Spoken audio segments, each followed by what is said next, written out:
parece dormida, se calla distraída hasta que al fin estalla un día. Esa voz habla en silencio, en un idioma que yo solo entiendo. Me grita, me marca el camino, me canta verdades, me muestra señales, me grita esa voz. Bienvenidos a un nuevo Eco de tu Voz, y aquí vamos recorriendo lugares, recorriendo historias de vida, de personajes. Y yo siempre digo que cuando estamos en contacto con la música, con la poesía, con los artistas, uno como que se siente protegido, ¿no? Porque siente que en esos lugares nada malo puede pasar, simplemente cosas buenas. Y esta noche, después de mucho tiempo, nos encontramos con Carlos de Raidú. Carlitos, muchas gracias por recibirnos. Bueno, al contrario, gracias a ustedes porque es cierto, me invitaste un montón de veces y por distintas cuestiones te tuve que fallar.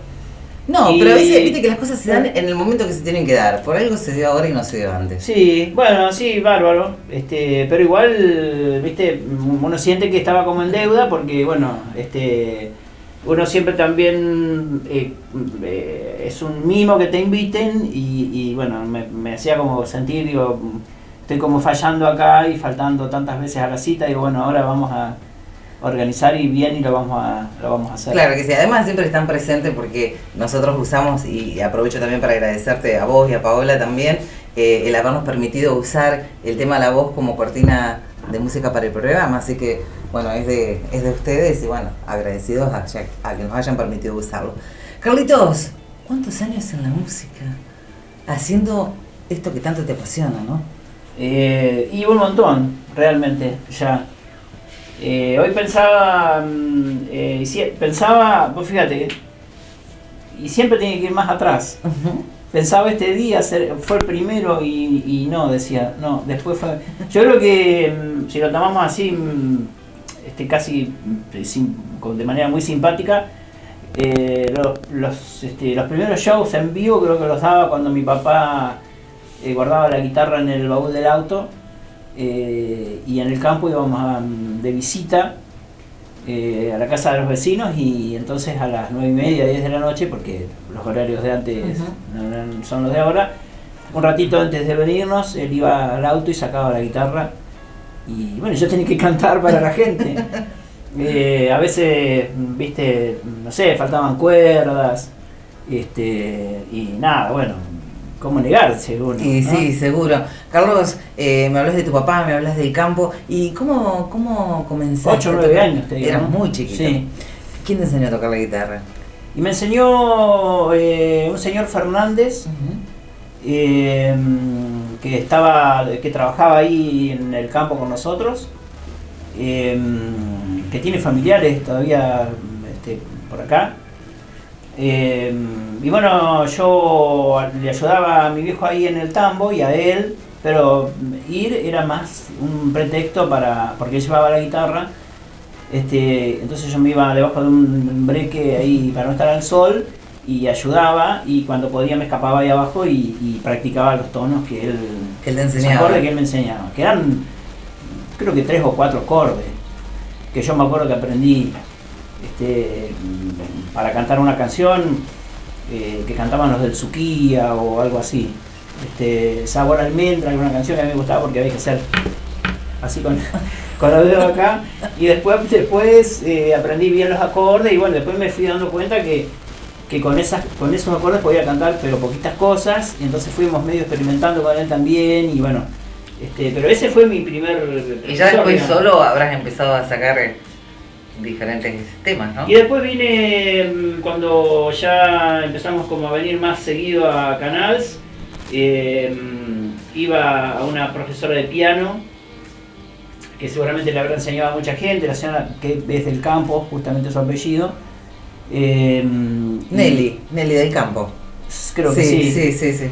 Y bueno, entonces, obviamente con la aprender a leer y todo eso como se hacía antes. Y a las 4 o 5 clases yo aprendí a tocar arroz con leche sin ayuda de nadie y ya Nadie te paró. ya fui Eric Clapton y no fui nunca más a esta señora que siempre me decía tenés que aprender. Nunca aprendí a leer música, nada. Bueno, no es un buen ejemplo, pero digamos, cuando me di cuenta que podía hacer algunas cosas solo, no fui más. Bien. ¿Y en tu casa qué te decían, Carlos? Porque no estaban relacionados ellos con, o sea, con la música de tocar a lo mejor entre amigos o como vos decís, de ir a algún lugar y bueno, la excusa, la guitarra para que la música unía, ¿no? Porque Sí. ese era el fin. Y cuando vos empezaste a interiorizarte un poco más, comenzaste con la guitarra, seguiste con el piano y seguiste con otros instrumentos, ¿qué te decían ellos? ¿En mi casa? En tu casa. No, en mi casa a full. Yo he tenido siempre gente que me... Qué bueno. O sea, Te que, apoyó. sí, y además que me incentivaba, digamos. Porque en esa época yo aprendí, bueno, primero aprendí a tocar la guitarra, después aprendí a tocar el bajo, etcétera, etcétera. Y siempre era el apoyo. O sea, desde aquella guitarra que ponían en el baúl, ya te das una idea que bueno, ellos vivían intensamente todo, ¿viste? Si ya de más grandes iba al Oro Blanco, por ejemplo, era como, no sé, hacer un show, ¿viste? Yo lo sentía así y ellos igual, disfrutaban como vos. ¿viste? Iban cuando podían y bueno, siempre yo toqué mucho en las orquestas, en bailes y todo eso. Y bueno, ellos esa parte también la disfrutaban porque mi papá por ahí no era tan del rock, era más de la música, en aquel momento eran cuartetos, pasodobles, todo eso que escuchaban, pero siempre apoyando.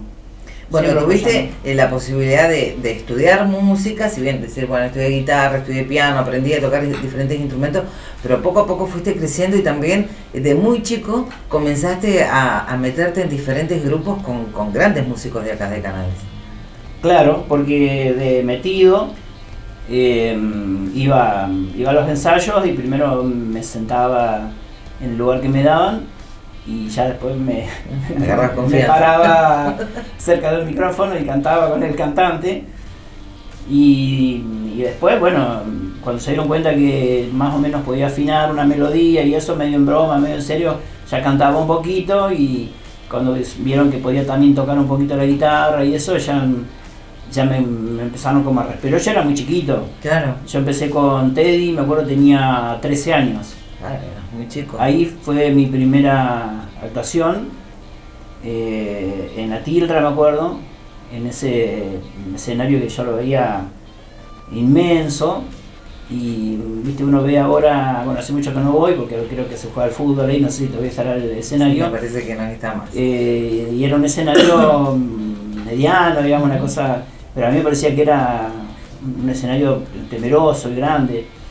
Y bueno, tenía 13 años recién cumplidos cuando Teddy, ya estaba yo en la orquesta con ellos, y bueno, canté.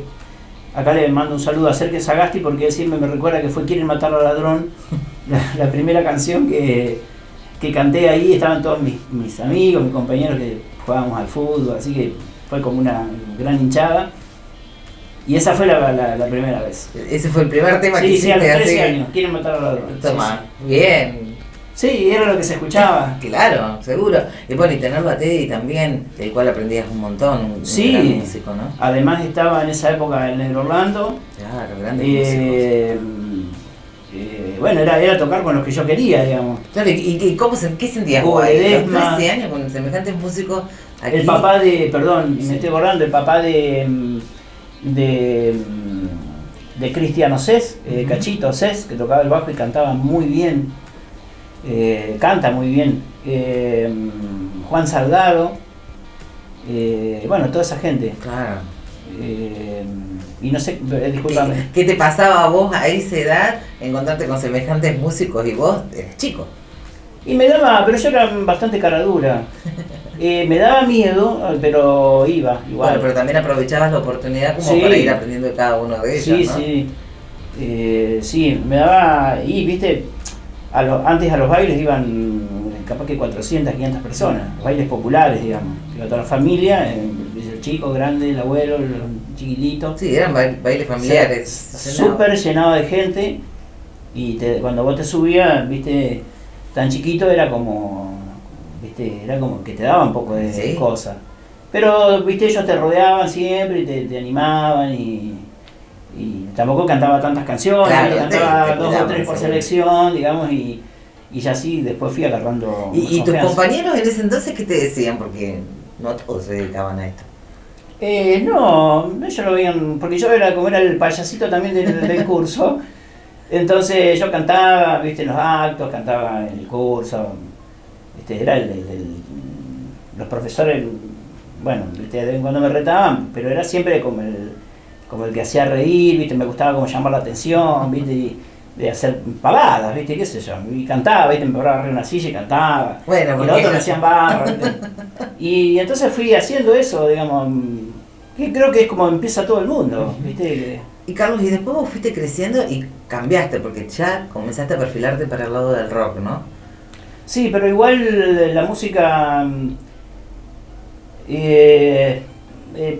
sí, siempre me gustó el rock, pero en realidad he tocado muchos años música de Córdoba. A mí me gusta tocar la música de Córdoba. Me gusta mucho el folclore, que es una materia pendiente que tengo.